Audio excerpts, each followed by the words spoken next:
السلام عليكم ورحمة الله. عاملين يا جماعة؟ يا رب تكونوا بخير. النهاردة بدأنا في واحد فيديو تاني الجديد، وفي الفيديو دي احنا هنعرف كيف مصريون يعني يتكلم في المحمول في الهواتف، وإن شاء الله هنبدأ. الو، السلام عليكم. أيوة، وعليكم السلام ورحمة الله. مش اما ترد عليا ليه؟ عشان ما كنتش في البيت. كيف يعني؟ أنا كنت برا.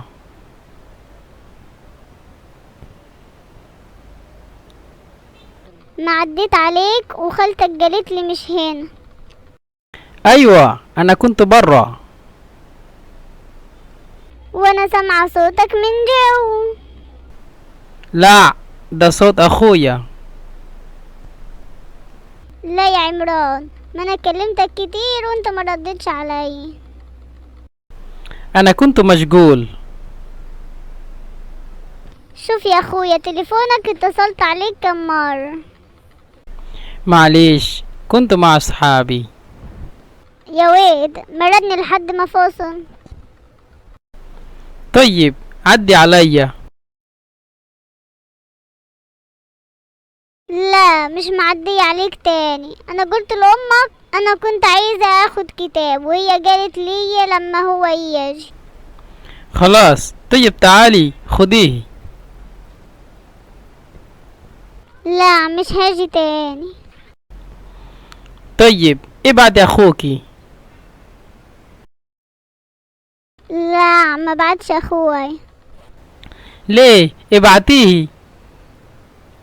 لا، احنا في الليل، بكرة ابعته لك.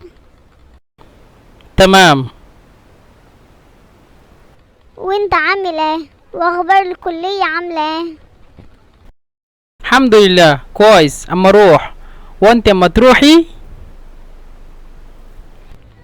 ايوه، رحت عشية. أما تقولي ايه، شبكة بايظة.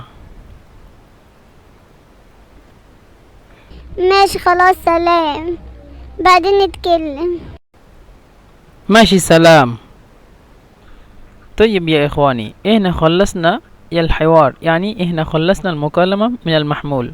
طيب، دلوقتي يعني الآن أنا أطلب منكم كومنت، يعني تكتب لي في الكومنت أو تحت الفيديو، تكتب لي هل أنتم فهمتم هذا الحوار ولا لا. لو دي الحوار مش فهمتم، إن شاء الله فيديو تاني الجديد هعمل لكم يعني لغة العامية واللغة الفصحى ومعناها كله إن شاء الله. تكونوا بألف خير. السلام عليكم ورحمة الله وبركاته.